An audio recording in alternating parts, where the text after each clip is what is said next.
Good morning. We continue our journey, reviewing and summing up the conclusion of Hemshech Ayin Beis. We're in volume 3 on page 1421. But we went back to volume 2 in Ayin Beis, page where we are 968, 969, to help us understand the example that Chassidus gives, that the Rebbe Rashab brings here, which originates from a mimer which originates from the Alter Rebbe in a number of places, but specifically he referred to the mimer in the Torah in the Sefiros of Vayechi, comparing the 10 hidden spheres to shemus, to names. So it's really an analysis of understanding that level, which was essentially the point of departure that we've been learning in Ayin Beis, volume 3. Shem, hoyahu u'shmoi bolvad, ata echad v'shimcha echad.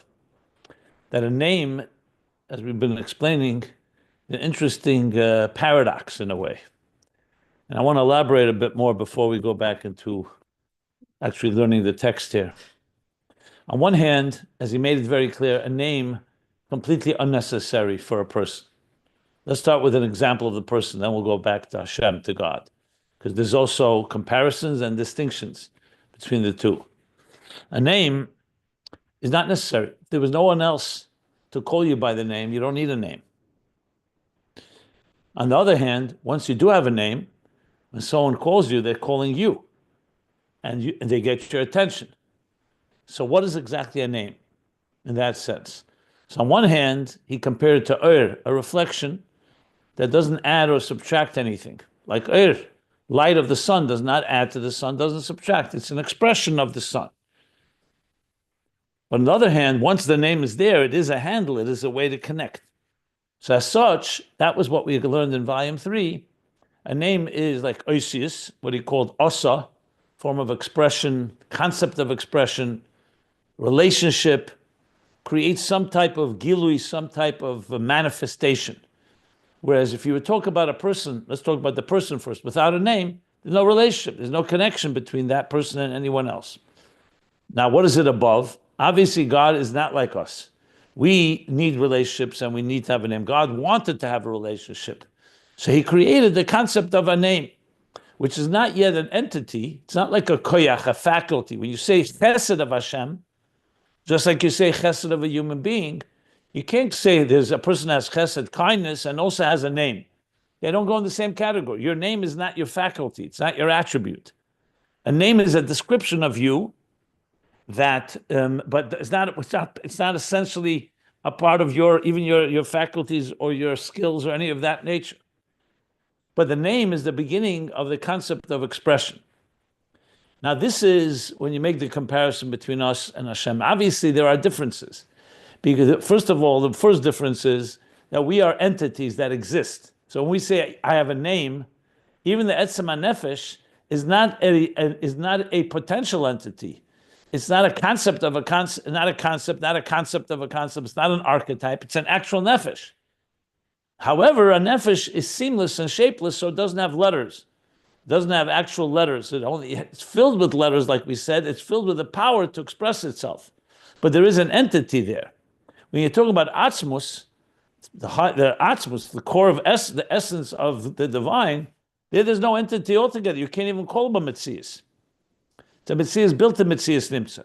And so therefore, even when he does say, I want to express myself, that concept of expression doesn't have anything there's no substance at all. It's just God saying, I want to have an expression. I want to have a manifestation. So there is a distinction ultimately between the two.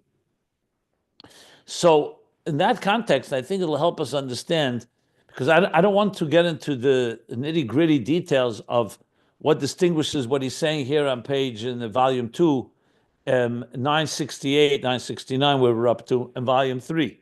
I want to find more the common denominator, because obviously it's two different parts of the Hemshech, each one emphasizing different points, but there is a common denominator in understanding what names are. Now with that, let's go back to what we learned yesterday. So what did we learn? We learned that the 10 hidden spheres are a state that he calls, they're not, I'm just going back to the exact language. As for the ein b'chinas Sefiros mamish. The 10 in the spheres are not Sefiros mamish in a mitzias davar. And he called it a helam she'ena b'mitzias. That was the way he described it. Helam she'ena b'mitzias.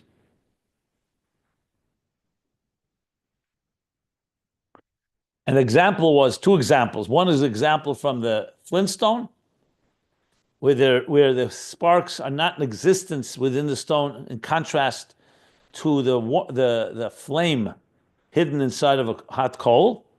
And then the example he gave from the faculties, koyach hamaskil.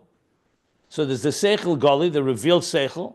That's like the flame. The koyach hamaskil is not the mitzias of seichel, but it's the mitzias of, but it's not mushal from seichel. Megeder seichel, because it is the power to conceive. And then there's what he called the koyach, what do you call it?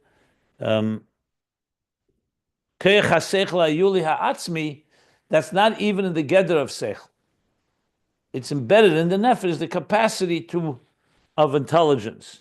And there, he said, then seichel comes from it. You can't call it a source. Koyach hamaskil is a source.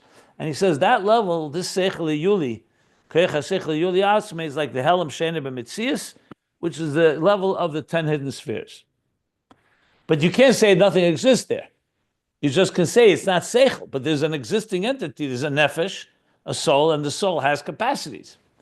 Then he says, however, elsewhere, it goes even further and says that the emetzias legnuzis, they don't exist altogether. Like in the nefesh, when you say the soul has the power, capacity to ultimately have the power to conceive, there's something there. You just can't define it as seichel yet. You can't even define it as the geder of seichel because it's still all part of the nefesh. But when you say mitzias klal, you're saying it's altogether just a pure concept, and that's what he calls shemus. Sefiros sagnuzis are names, and the understanding of a name is not an existing entity. It's not a faculty. It's not an attribute, as I explained. It's a name. It's a description of something. To explain that, he said, so this is the difference between the revealed faculties and the hidden faculties. And first elaborate about the revealed faculties. They're existing entities, and they're existing entities not only when they're functioning. In other words, when we say that Hashem has chesed, or for that matter, a human being has chesed, even when you're not doing chesed, actually showing kindness to someone, the attribute is an existing entity within you. Just like your power of vision in your eye is there, even if you're not using it. So there's a mitzias of Sefiros, even gam b'zman she'enim poem pelosam. In general, the spheres are always functioning, he said, because they're necessary for existence to be. And he explained what that meant. Chesed is the flow, Agdula zu ma'aseh bereshis. That's the chayis, the vitality and the energy that flows into existence. Gvura is the power to conceal that oir, in order to allow for that existence to emerge. And it also creates measure and parameters to tailor the energy so it could be received properly within existence. Sefiros is iskalus, the integration of those two forces. And the hashpah itself, the actual transmission, comes through nihin. That's a chayid yisod. So all this are active functions of the spheres. And their pu'ula is constant. There's still spheres outside of their functionality, as he's explaining. But when we say however, even though they may be functioning all the time, more or less, but that's not what defines them. What defines them is their entity. They have this power, chesed, gvura, sefiros, and so on. And then that is what defines them, mitzad atzman. And then he continued on. Why do we need the spheres, these revealed spheres? Because they serve as an interface. They allow the Ein Sof HaMaitzel, the divine source, which is the emanator, which is beyond any structure, that we should be able to have a relationship. Iskashrus Hanashama to Ein Sof is through Atzilus of the spheres. Without them, there would be nothing in common between the neshama and the Elokus in a way that we can relate to and understand and process and integrate. So that's one thing, connection. And also, that we should have an awareness and understanding in Ein Sof. How is that possible? When Ein Sof is beyond Yediyah, like he said, beyond awareness, and that's through the 10 spheres. So Atzilus is like a handle, he called it, a base yad, a handle that allows you to hold on to something. That's the 10 hidden spheres. That's the 10 revealed spheres, I'm sorry. So it's a Metzias. By contrast, however, the 10 hidden spheres, which is the place where the 10 revealed spheres originate from, and we'll soon discuss how they originate, but they come from there, they're not a Metzias Mitzad. They're not actual attributes or faculties. So what can you call them? They're just names. They're descriptions. We work the other way around. First we see objects, and then we give them names. By Hashem, obviously, the other way around. There were no objects. So first he gave them names, and then he created objects. And the name essentially is the description of that object. He doesn't say this explicitly, but it's very clear that's what he's saying here. So the spheres first began as names that God said, here are descriptive archetypes, if you wish. That I'm envisioning Chesed, Gvura, Tiferes, and so on. But it's not, there's no Metzias there. There's no attribute yet. As we discussed also in volume 3 when we learned this section, back on page 1420, 1421. So Shemus Levad, Kumoyel Derech Moshel, and now here's the example of the Shema Adam, with some of the qualifications that I already pointed out. But there is an example that we can, what's the name of a person? Before you call him by his name, the name is not existent within him. It's not like there's a name within you, like Chesed is inside of you. Then when you act on that Chesed, that faculty is becoming functional. But it's there. It's an existing entity. Chesed is not created when you start doing kindness. It's a faculty within you. Just like seeing doesn't begin when you actually see, it's because you have the power of vision. That is a very much part of the person. A shame is not that way. It doesn't exist inside of him. But then came a whole section which, yes, correctly so, as was pointed out, can be confusing because he's now qualifying how a name is deeper than we thought it was. That's why I'm explaining that there is also a distinction between our name and God's name. But let's go through that because it's not so relevant to what we learned in volume 3, because that's where the Rebbe Rashab did not explain the importance of a name. I mean, let me rephrase that. Of course, the importance of a name is expression, but I mean the name's connection to the nefesh itself, he didn't really explain. Here he does explain that. So I want to say one thing before I continue to summarize. Even though, as I said before, a person doesn't need a name, and God for sure does not need a name is a matter of expression, but when it does express, it's expressing you. When we say, for example, Shem Havaya, who do we mean? We don't mean someone else, God forbid, outside of God. Shem Kael, Shem Elikim, Adnai, Tzvoke, Shaddai, these are all names of God. So think of it like when he compared Shem to Ur. When we say Ur is not Atzmos. It's a reflection, it's an expression, it's a revelation of Atzmos. However you define revelation, but it's something, but on the other hand, it's nothing but a reflection of Atzmos. I mean, even sunlight is that way. The sunlight is not the sun, but is there anything else but an expression of the sun? No. So its complete bittul is there.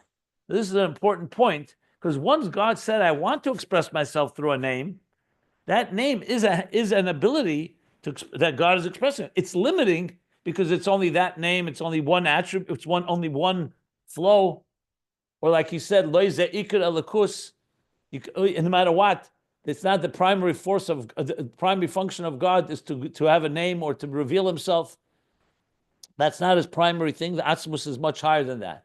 But the name, from the name's point of view, it is your name. So you have to keep that in mind, even though it's not like a faculty, like he's going to explain. So he says like this. So Shema Adam, before you call him by name, it doesn't exist. Hagam she'ef shalem she'ein nimtze b'klal. You can't say it doesn't exist at all, because the fact is by people, by a person, not by Hashem. By Hashem, this is not the case. By a person, the fact is names, when we give a child a name, let's say by a bris, or you give a name of a girl by the first reading of the Torah, it's not an incidental thing. The parents have a particular Ruach HaKodesh, as the Arizal says, a mini divine revelation that tells them what name to give. And that name becomes your name. It's the name we use when a Mishaberach is made, when you bless someone.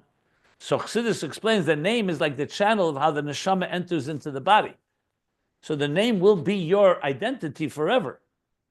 That's why, God forbid, a person is not well, you add a name. So it's not an incidental thing, happen to be, well, okay, we need a name so others can call upon you. It does have a connection to the nefesh. However, it's not a piece of the nefesh, meaning, maybe that's not the right word. It's not like a faculty of the soul. You can't compare it to chesed and gvura. So he says, so you have to say so again, this is not so much important to emphasize in our bigger discussion in context of volume 3 of Ayin Beis, but since we're learning it already, let's just go through this. So he says, you see right here that he's not saying 100% which way. He said either mitzad the root and source of the nefesh, or at least mitzad its gili. Why? Because maybe the root and source of the nefesh is removed from the name, and it's only the gili of the nefesh. Tzichim likreise b'shem zeh, needs to be called by this name. So the name does identify with the etzem of the person, or at least the gili of the etzem. So there is some connection.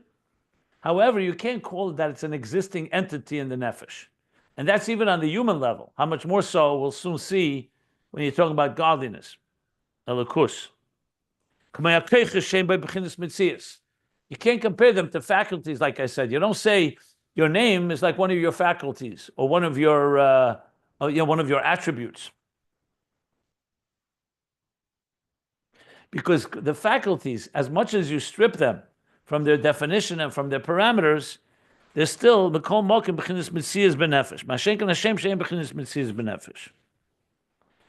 Okay. Then he said, in truth, the shame is a level of tzir b'nefesh, because when you say a name, for example, a person's name is Ruven. So Ruven becomes like the channel of how the soul manifests through the letters called Ruven. It's not a faculty, but there is it's a tzir b'nefesh. What does it mean?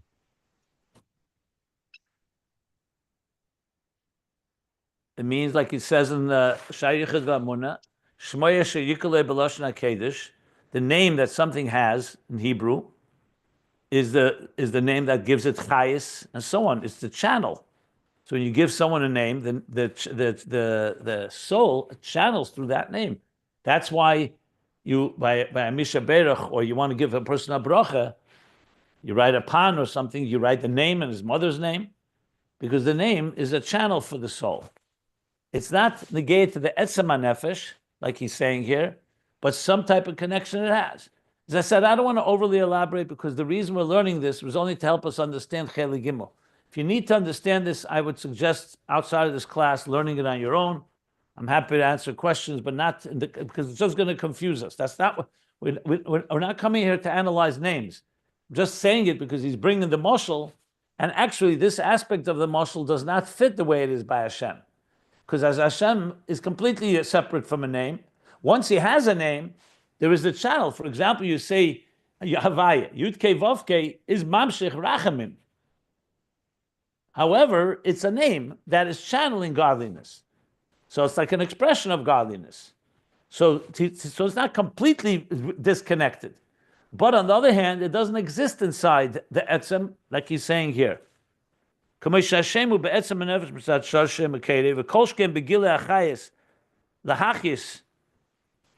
in the Gili Hachayis Lahachis, it's a tzir that gives shape and form. Think of it like the soul would be like a white, shapeless light, and the name is like the film of letters that the light shines through. So that's why the name has some type of that sense. It's a tzir that allows the soul to shine. I think that's where we stopped. Could be, yeah. So he's gonna continue now. Let's actually, I think this piece already, Be'emes, Hashem Chinsir B'nefesh. I don't think we read that yesterday, if I recall now. We did not read it. We stopped in line above it at the comma, Benefesh. Okay, good. So I already started. So let's continue from here. So fine. So I'll explain it now. So we're at the word be'emes. It's 7 lines from the bottom of page 969 in Ayin Beis volume 2. And are the pages to be found at ayinbeis.com? Some people commented that it may not be there. I think no, it's only Chelik Gimel now. Can you tell us where we are holding? Okay, one second. So maybe is there a way for you, Yitzchak, to just post it on the group? I've already done it. Oh, you have? Good. Okay. Yeah. So if it's done, thank you. If it's done, so people could access it there. As I said, we're only going to be reading 4 pages, so we only need 4 pages if you want to look at it. Can I just make a request? Because I have the new copy. Can you just tell us where we're holding according to the periods after the chulu? That's easier for me because it's not the same beginning of the lines. It's not the same bottom or top of the page. But the new copy should have on the margin. No, I have the page numbers, but it's not the bottom of the page or the top of the page, or it's not the beginning of the line with a different word. Words begin with be'emes. No. Hashem hu b'chinas sir b'nefesh. Is it after a period? After a comma. No, we're right. It's right after a comma. Yeah. Okay, yeah. Thank you. Sir b'nefesh. Yeah. So continuing on. So though, as I said, though this was not said in volume 3, it still will help us understand the whole topic, because again, a shame, as much as it is not a part of the Etzem HaNefesh and it's not necessary for the person himself, it still has a role to play. Let's not dismiss that. As I said, it's an expression. When we say hu v'shmoi echad, hayahu shmoi bilvad, actually nivra elam, there is a shmoi, there is an expression. So that's why I mentioned the word paradox. You're going to always find the shame 2 sides to it. Just for the record, if anybody wants to look up more, the Rebbe actually has a sikh on this general topic of shame on the Pasha Shmois, which is named Shmois, Elu Shmois, the beginning of Exodus, Shmois. So Chelik Tazayin, I believe, Chelik Tazayin, volume 16 in Likutei Sichos, the Shmois Sikhi, he talks about the 2 sides. I think he talks in the context of Chavdala Tevis, actually, the Alter Rebbe's yahrzeit. The 2 aspects of a shame, that on one hand, it's not part of the person. On the other hand, it reaches the etzem HaNefesh. That's why when you call someone by name, you could wake up their core. But like he says, it's etzem or the gili of that. So he says like this now. Ube'emes, Hashem b'chin sir b'nefesh. So I just explained it with the example of a film. When you shine a light through letters, the light itself remains shapeless. The nefesh does not have its seer. That we know. It's pashut. It's like an example, pure electricity, just energy. Here's divine energy. Chelik halikam mal mamish. You could describe the neshama or the nefesh, but it itself doesn't have any defined shape. Like the faculties will emerge from it, like he said, nimtsoyim mimenu. But you can't even call it a source. It's not like the nefesh is made up a composite, a bunch of pieces, and then you start drawing them out from there. That would not be a nefesh. That maybe can be called the seichel hayuli ha'atzmi, like he said before, the keiches hayulim ha'atzmim. That even there he said it's not a mocker. It's only nimtzayim imenu. It's coming from there, like we discussed yesterday, the previous class. But now the nefesh itself is pashut. But the name, in other words, for example, when the neshama comes down below, before you give it a name, the nefesh is there. It's intact. And especially in the nefesh as it is in heaven, it's the parents that give the name, either at day 8 of a boy, or the first time that you read the Torah for a girl. So there's no name before. So you can't say the nefesh is dependent on a name. But the name does create what he calls tzir b'nefesh. That's why I'm giving the example. The name becomes the channel of the nefesh. Gam k'moish Hashem hu be'etzem ha'nefesh mitzad shoshim u'kedei. How the shame is in the core soul that you're giving the name to that person. V'kolshkein, and for sure, begili hachayis lahachyis. Because there's two aspects. There's the etzem of the nefesh, the very soul itself, and then there's, as the nefesh serves as a force that enlivens, that energizes, and gives life to the person, to the body. Shashem b'bchinas sir boy.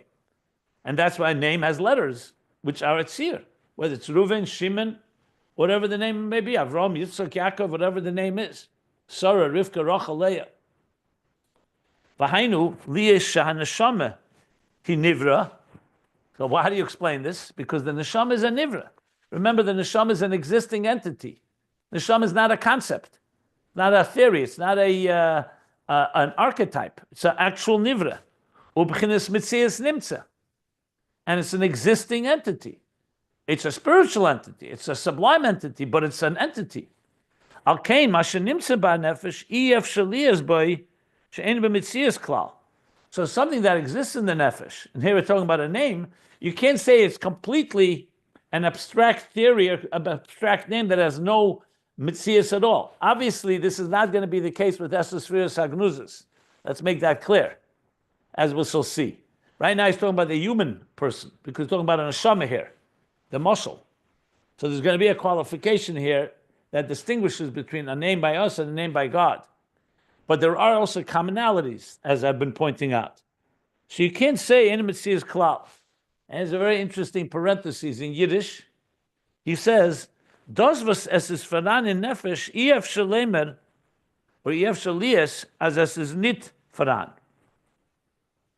That, the fact that he's using Yiddish tells you that the Hebrew was not adequate enough, and he felt the need to express it in Yiddish. So I'll try to translate as close as I can. The word faran in Yiddish is a very powerful word. You find it in a number of Maimarim, especially the Frierdiker Rebbe and Tzadik Dal and a few other places. Faran means the best translation that exists, manifests. But there's something about it in Yiddish that's very unique. As I said, I can't fully capture it. I'll try best in explaining it. It says, that which exists in the nefesh, being that the nefesh is an existing entity, you can't say that in an existing entity, something doesn't exist. Since it exists, so whatever you apply to it, in this case a name, you have to say that there's something that's existent there. However, it's very different than saying, for example, there's the koiches in the nefesh, those are existing faculties, they're not existing yet as faculties, but they're definitely existing as potential faculties, and a name is different than them because the name will never be a faculty in that sense. But you can't say what he's basically saying, that's why he said, ube'emes.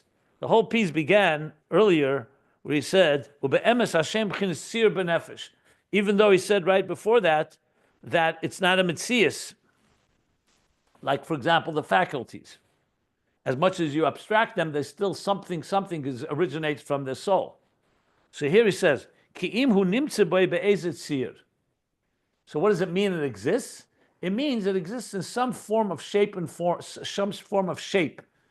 It associates with the nefesh. And that's the letters of the name. So that is the qualification that he makes here about a name of a human being. But obviously he's going to go back to the original point where we want to make the case that the 10 hidden spheres are like names that don't have a mitzias. They're only names. Like he began the whole piece. How did it begin? If you go back to the beginning, that a name, before you call the person by name, there's no name inside of him. And then he made the qualification, even though there is a name that gives it now some tzir, but he says, Mekol Mokim, nevertheless, it's not a mitzias mamish. So what the qualification is that there's some tzir that it does add, but it's not a mitzias mamish. It's not a contradiction. He's just qualifying the subtleties and the nuances of the role of a name. But now he's going to go back now and explain to us what it's not. We've established what the name is, but what is it not? So he continues. It's only a tzir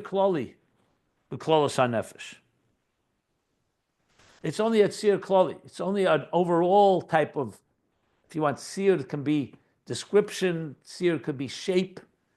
So I don't think shape is the best word here because it makes it sound too defined. Tzir means that it's not, because as you see now, he's going to say, tzir poshet. It's a tzir poshet. Tzir poshet sounds like an oxymoron, because tzir means shape or form, and pashut means shapelessness. So what does that mean, sir pashut? A shapeless shape? That's exactly what he's saying.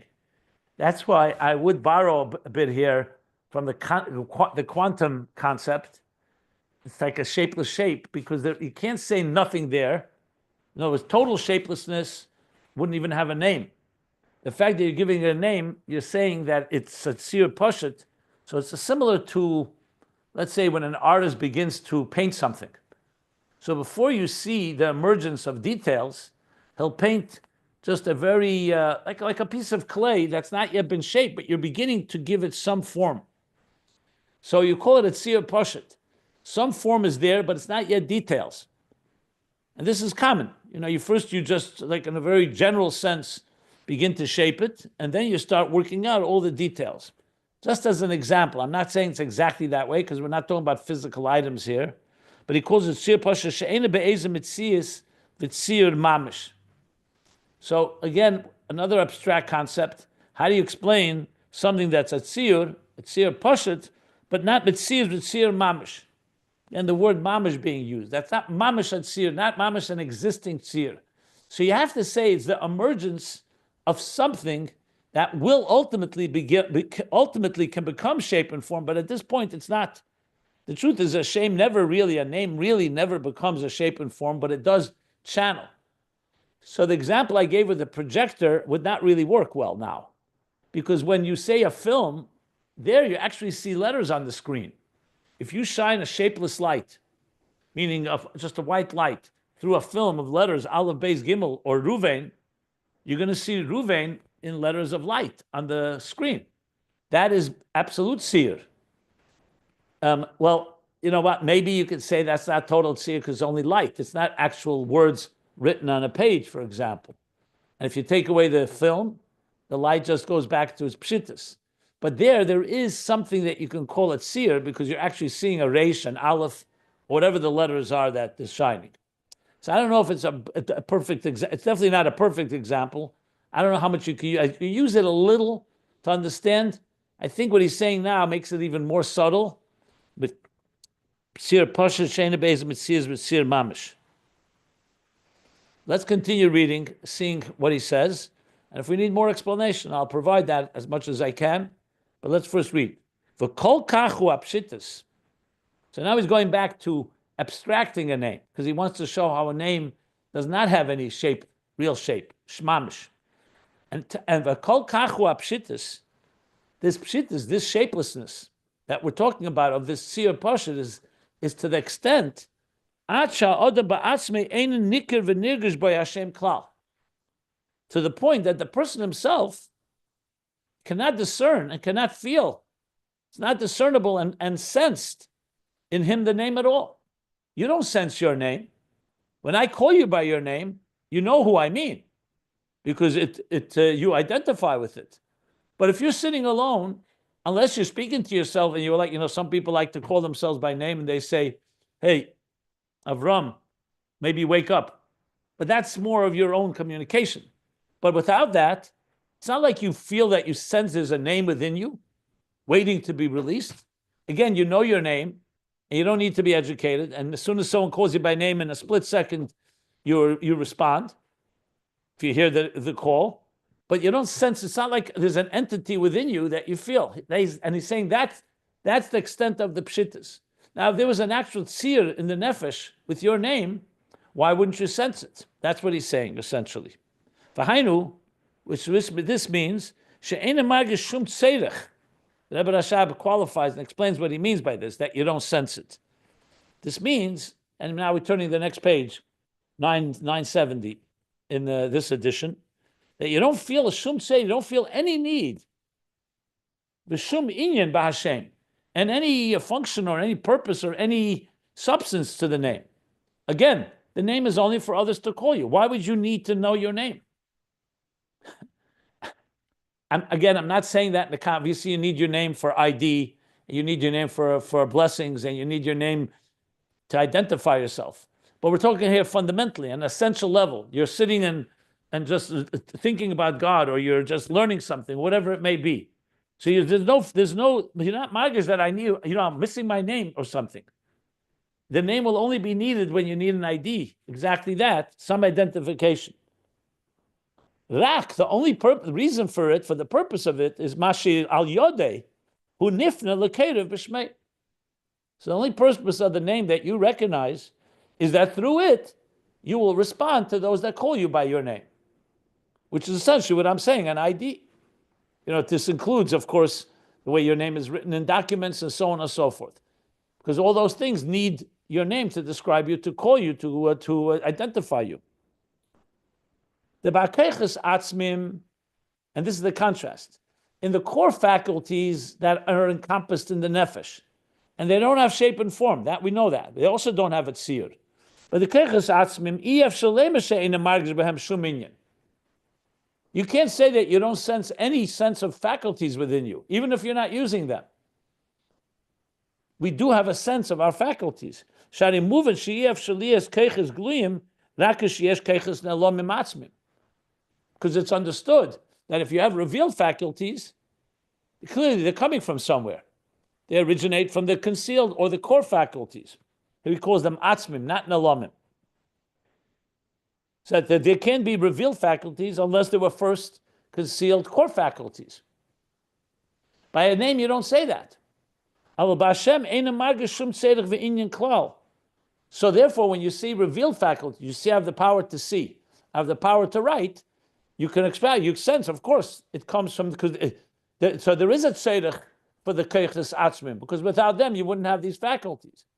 When someone calls you by name, you don't say, oh, since you're calling me by name, that means there must be a name in my etzem of my nefesh from where you're drawing my name from. Not necessarily at all. It does create a tzir, like he said, the name does have power, but it's not like the name is first in a state of a etzem within you, and now it's being called by others like faculties that first they're keiches atzmim, then they become keiches gluyim, revealed faculties. It's not that way.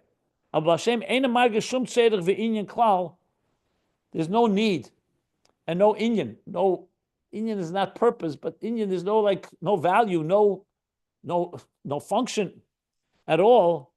Only rak mashenifna ayodei lekerev. Only that through the name you respond and react to those that call you by the name. So that's a distinction between keiches and Hashem. V'zehu ma, v'zehu mitzah pshitas Hashem she'ena boi b'bchinas mitzias. And this is all due to the fact that the name is shapeless. Pshitas meaning it doesn't have real tzir, mamish. And it's not in a state of mitzias. Whereas the keiches are mitzias. Now let's explain what mitzias means. Again, not that they're actual faculties, but they're an existing powers within the nefesh that will nimtzayim, and from that will be drawn the koyach hamaskel, the power to conceive, which in turn will create the conception or the idea that the power of koyach hamaskel, the seichel that actually begins to function in chokhmah. Whereas in the name, it's not in the mitzias, which of course is going to be the example how it is in the 10 hidden spheres. All this is an example for that. Ayin mashin is bar lil bin Hashem b'dibra maschanil deidi v'dibra maschalatem mitzovim. Okay, he refers us back right at the end of volume 1. This was discussed as well. U'kamoy kain, and here's the nimshal now. After this long mashal, u'kamoy kain ha'eser spheres hagnuzis.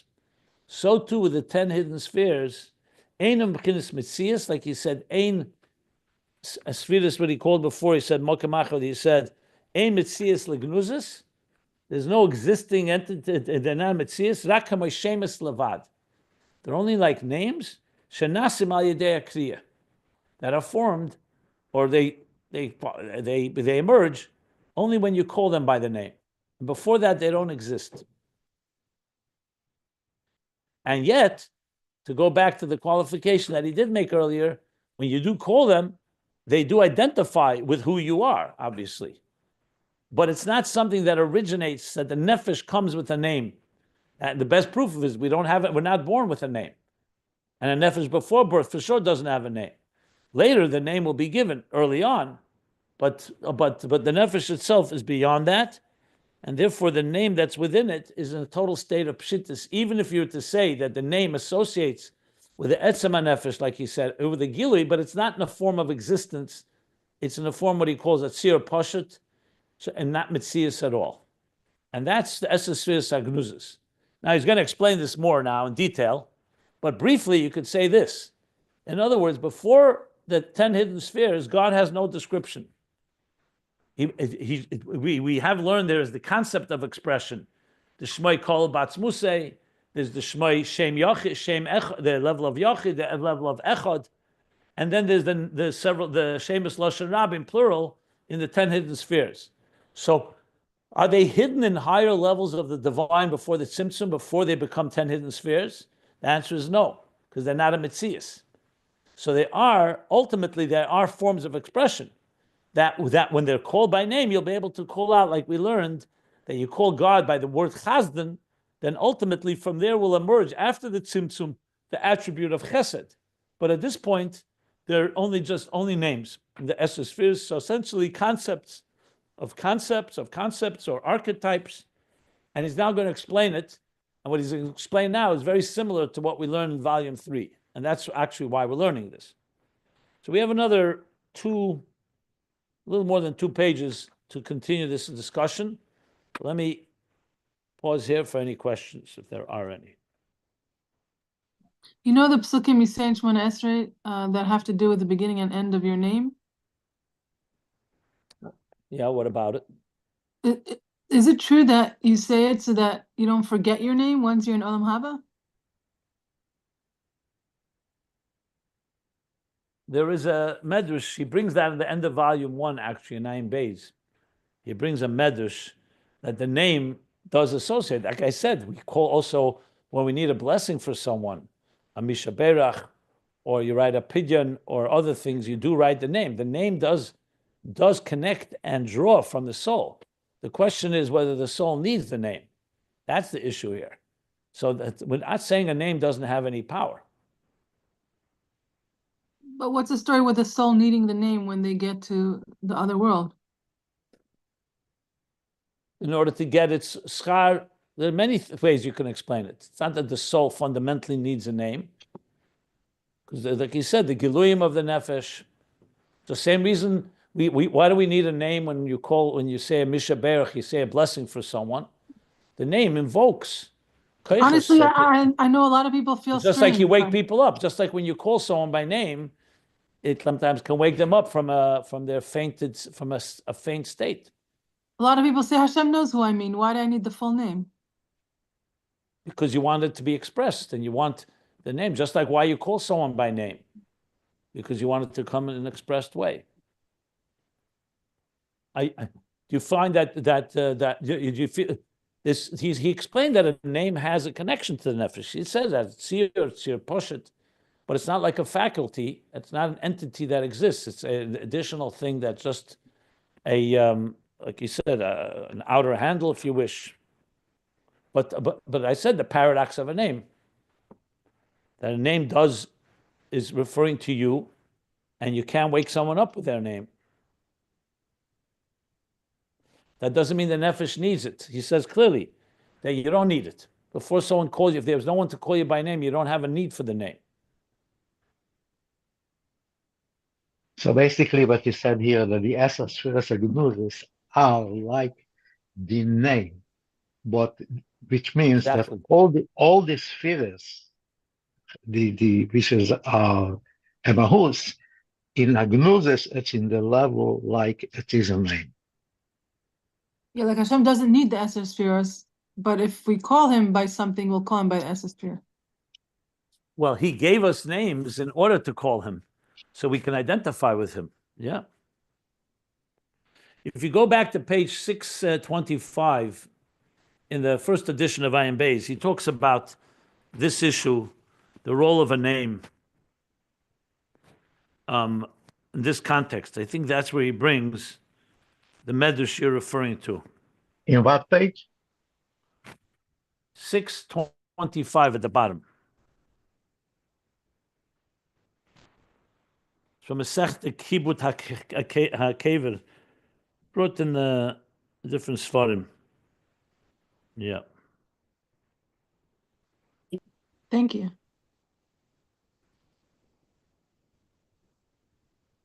And another There he actually example, explains that that is not the nefesh itself and the neshama itself. Yeah. another example that the main, the That's- name and the soul doesn't have, are not fixed when we have Google and when the same soul come back and has another name. Yes. Yeah, he talks about that as well there on page 625. Yes, that's another example. You could have the soul. Like I said, before you're given a name, the soul doesn't have a name, and a soul can come down a second reincarnation with a different name, correct? Isn't it Okay, so also let's see true how he that, continue. He's Rabbi, going to just a continue second, to explain it now. let me ask you one question. Isn't it true that they said that the name is picked for you and it's being whispered to parents' ears? Right? I said before that there's a mini Ruach HaKodesh, a mini revelation that parents have in order to know what name to give. But that's when you give the name, but not before that. Before Especially that. not before the child was born. It's true. Thank you. The bottom line is a name connects to us, and it definitely connects in a deep way, but it's not part of the nefesh itself. And it's at the end of the day, it's not therefore not a mitzias. It's not an existing entity, like he said. And he brought the proof that we don't have any need for it. The fact that we need it in a time of a special time, that means because you need it for a reason. So you're accessing it. But it's not that on its own that you just need a name. Anyway, let's continue reading the next paragraph. I will understand this, for example, by a person, B'kriyas Shemis, when you call different descriptions, you describe someone with different names. The Keiches HaProtim. So the different names that we give for specific faculties that a person has. U'kamoi b'shem chacham. That's a name. You say a person is a wise person. That's a description. It's a name. We're not talking about a name like Reuven, Shimon, or Sarah, Rivka. We're talking about a name, a descriptive name. So you're giving names to particular faculties. Oy b'shem chazdan. Or you call him a person, he's a kind person. A chesed person. Chazdan is a person that does kindness. She shazem mevi umagala es hakoyach me'ahelim el hagilui. So let's say you go for advice to someone who you consider to be a wise person, and you're going for counsel. And the person says to you, I'm just giving a scenario. And he says to you, what do you want from me? He says, you're known to be a wise person. You're describing him, you're identifying him as such with a name called Chach. Or you're known to be a kind person. So he says, when you do that, that maybe Magala, that draws forth and reveals the koyach, that faculty of chachma or chesed, mahelim, from the concealed state to a revealed state. So before we're talking about in general a name, you want to call someone by name so you get their attention and they respond to your name. But here he's talking about specifically names, which are the example he used also in volume 3 that we've been learning. Chacham or chazdan. V'hainu. So what's the process here? What's happening here? The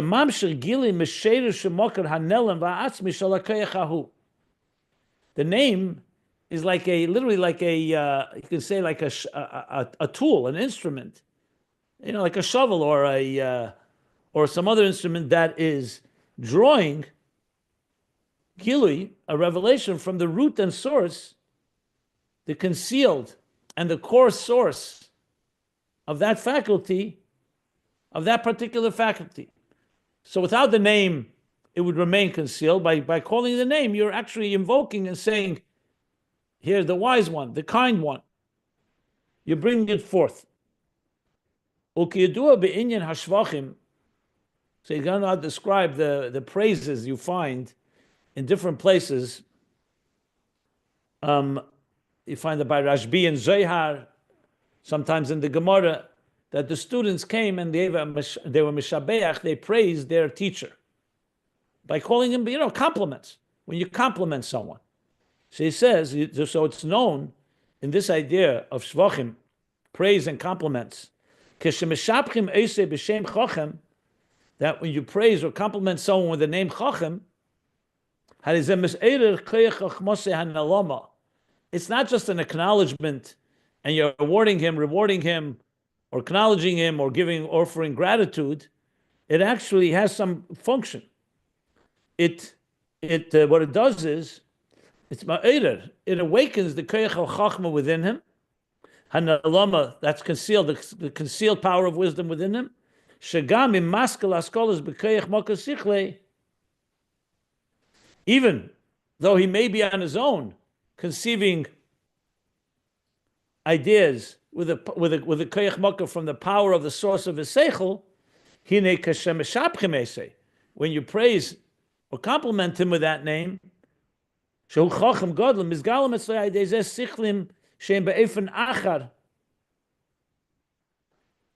within him sichlim on a different quality,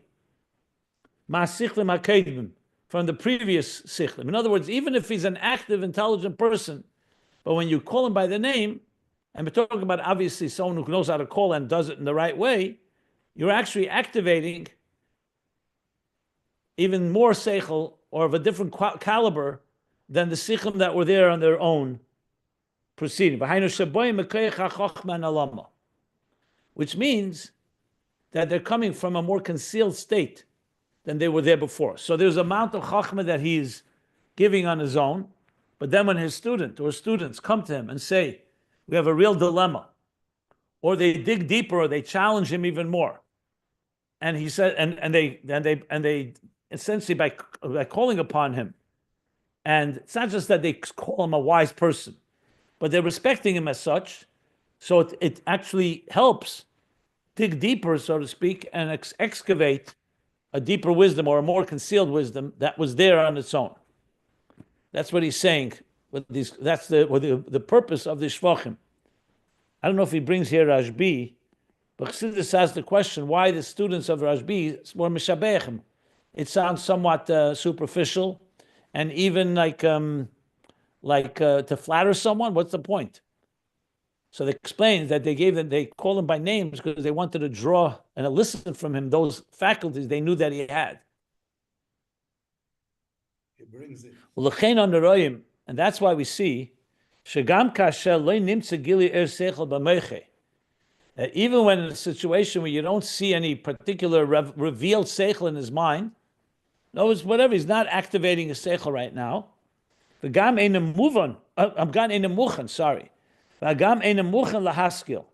he's not even in a state where he's ready to conceive ideas.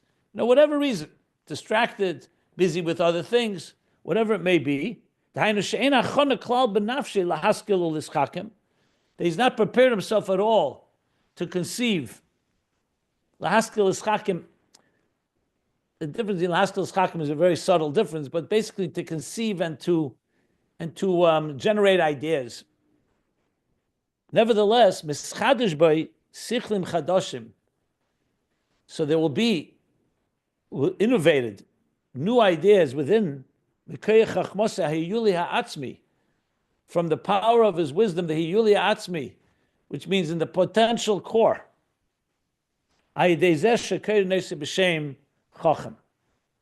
Through calling him by the name Chacham, by complimenting him and praising him for this quality that he has. So even in a state where he's not thinking any ideas, and he's not even in a state where he's ready to do so, the calling of the name, has the power to access that and draw forth something that wasn't even there initially. Well, it was there in a hidden way, I should say, and bring it out begili. The same thing with chazdan. V'chein b'kriyas shem chazdan. Same thing with calling someone the name kind person. You awaken, you stimulate, you arouse, you trigger, you activate. They're all good words. The power of chesed within him.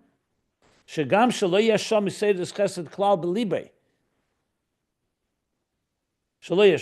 Even in a situation there was not at all, in any way, any feeling or stimulation of chesed in his heart, and furthermore, he doesn't even have a desire to do kindness. It's not at all what he wants to do. By praising and complimenting and invoking this midas chesed, by calling him that, it stimulates or it awakens, it arouses the koyach hayuli atzmi, again, the potential core power of chesed within him, lischased biyeser, to do an abundance of kindness, to be abundantly kind, with the intensity, like with the intensity of his core. In other words, he's not just doing it begrudgingly or in a minimal way, with the full intensity. That's the power that by calling him the name, by praising him, the power to draw out from the koyach hayuli atzmi, b'tekev ha'atzmus. And here he does say, v'ze'in ashvachim, and these are the praises that the students of Rashbi and the Zohar, there's a story where the students of Rabbi praised him. Bekam shvachim, the number of different compliments. That was in order to awaken and to stimulate and to trigger the concealed faculties of like it says elsewhere. I just want to finish the whole thought here. So I'll read a few more lines. V'nimtza. So what do we draw from this? What do we derive from this? Shekedem shekaru b'chachem, before they called him by the name Chachem, wise one, lo hoya by gilei hachachma klal. He didn't have the gilei hachachma klal. Even if he was thinking ideas, he didn't have these new ideas, like he said before. V'gam lo hoya yedei ba'atzmei mechachmasei. Now he has another point, and he himself was not aware of his wisdom. Shari zehu ba'efen she'ena muchen klal lahaskil.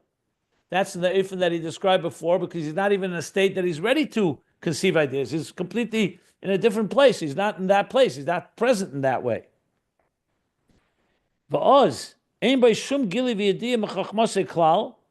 And then he has no awareness and no revelation, no awareness of his chachma at all. The b'shas sheyesh achana b'nafshi lahaskil l'schakim. So not like when it is when he has achana, a proper preparation in his to conceive and to innovate. In that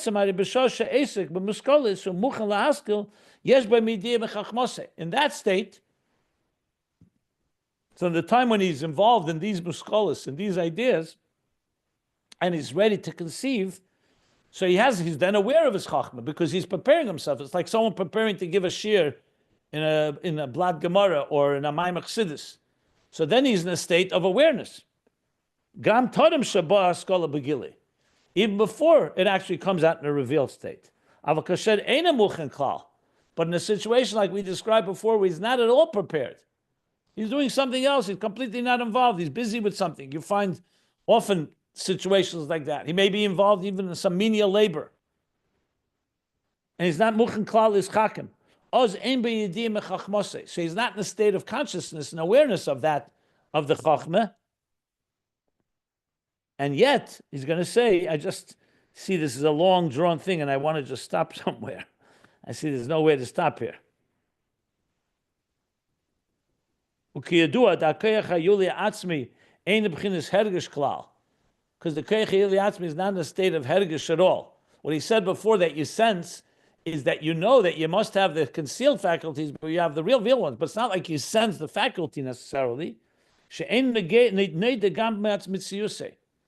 on that level, you're not even aware of its existence. And then comes a parenthesis that qualifies that you do have some awareness. So I think I have to stop here somewhere. I'm just trying to see where he goes back to that this is all before you call by name. Let me see here. Where does he go back? I'm just reading 3 lines from the bottom. I'm skipping the parentheses for now. And by calling him the name Chacham, see, So even that which he himself was not aware of, you're revealing him chachma. You're revealing the chachma from the hidden, concealed state. Shezeo b'chinas hischachos. That's like a new innovative thing has happened. Ukilo ata nasa chacham b'kriyas v'yisei. As if it's only ki'ilu. He now became a wise person by your calling and this awakening that you stimulated within him. And here I will stop because there's a lot here going on. And just due to time limits, obviously we'll go over it again. So basically what he's saying here is something quite interesting, which is that even he himself may not be aware. That's to the extent. It's definitely concealed. And it may be ideas that were not even innovated yet. By calling a name has the power to go there, to enter there, and draw out something that wasn't existent. Ki'ilu, by a human being. You can't say it wasn't potentially there, but it wasn't existent, at least not in the awareness of the person. That's with the name. What that means, Lamaila, we'll learn in the next class, next page, the new paragraph on the next page. He says, K'moiken Yuval Lamaila. We haven't gotten back to the Nimshal.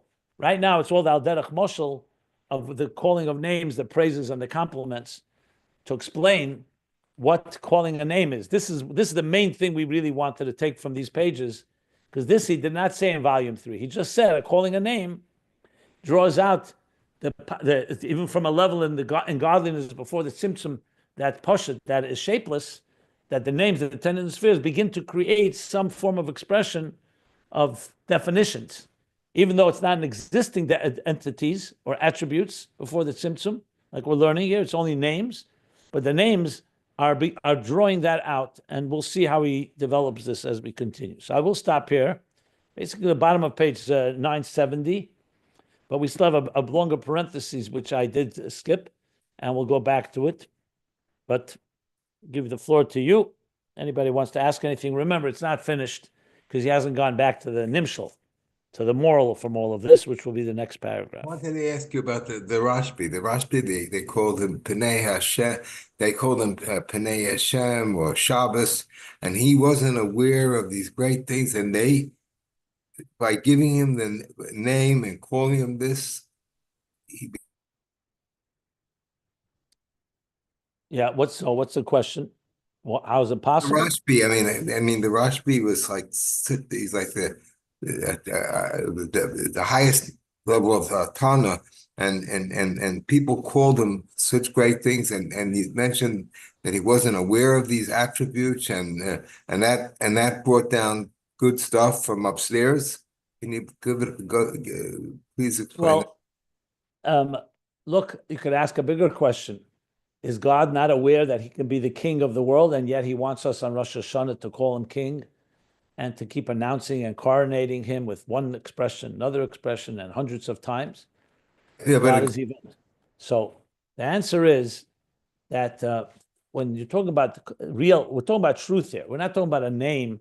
We're not talking about like in fundraising, you may want to flatter someone because you want to get their goodwill. So you call them a certain name. I'm not saying you're lying. You compliment them that, you're known to be a kind person and you want a bigger donation. We're not talking about people with egos and so on. But when you're talking about true qualities, like in this case, Rashbi that you just described, or Abba Hashem. So you're talking about states. You want to access a state that individual may not fully be aware of or completely not aware of. And there's something that you calling him that draws it out. It's part of the relationship. You see this when Moshe was on Har Sinai, after the Jews sinned the golden calf. What Hashem didn't know, he has the power to forgive them. Why do you wait 80 days? There's something about the relationship, something about calling someone that digs deeper. Maybe it's your passion. Maybe it's the thirst. The teacher sees, like in this case, Rashbi sees that how much the students want it. Or maybe it's simply the fact that there are things that are dormant or somewhat concealed within the core. Look, it took a year to have the Rebbe accept being a Rebbe. And if he was capable of being a Rebbe, why did he have to wait a year? Why didn't he just assume the leadership? Was it simply because he wanted people to want it? Or sometimes the Rebbe wrote in a letter to someone, actually talk about koiches, the Rebbe writes to someone, to be a Rebbe, you have to be complete in your koiches gluyim, and your koiches nalomim, and your koiches siyulim, and your etzem. He wrote a whole list of things. Then the Rebbe did accept it. So you have to say there's something about when another appreciates you, they can elicit things that you yourself may not be aware of. And there are many expressions. Say Rabbi Yechon ben Zakkai said, "Eini yedei be'ezeh derech melichim esi." I don't know which path they're going to take me on. So Chassidus says, what do you mean? He wasn't aware of his levels? He was aware of his giluyim. But we don't always know, especially a humble person is not always aware consciously of their own potential. Many of us, we deal with that all the time. The Rebbe, very often when he pushed people to do things, he wasn't just motivating them. He was showing them, I believe in you, and you have more than you think you have. And if you really apply yourself, you'll find it. I mean, I'm using more of an example even for us. Now, of course, these greater souls have also even more tremendous potential. So that's essentially what he's saying. It's a matter of, there's other ways to explain it as well. You could say Talmidei Yesem Kulam, like students elicit from a teacher depth that the teacher himself would not have found on his own. I don't know if that's the explanation here. I'm just giving a few points that maybe help understand the process. Very nice, thank you.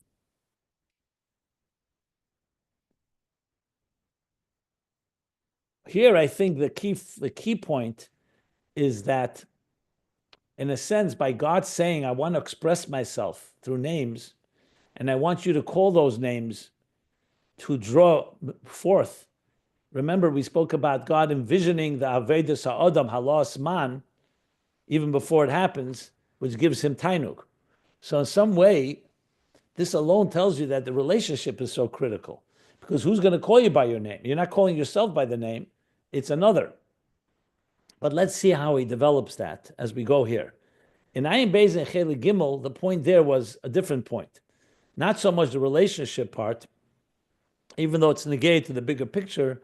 There, the point was more how the Ma'arich Be'echad, which is to understand the divine unity before it became shaped into stages. So it's a process of the letters of speech, letters of thought, that we constantly travel all the way back to the source of how that emerged from a state of shapelessness to a state of shape and form, or non-expression to expression. So it's all connected. Here, there seems to be more focus also on the relationship, because like we said, God is envisioning the face above. He's envisioning what the human being, the neshamas, will do. And that envisioning is ultimately which causes him to establish names in the first place. But the goal is that we should call those names. So we'll see if that's the direction he's going here. I'm not sure yet. I want to see where, as we learn this further, we'll see how it goes. Okay. Any other questions or thoughts?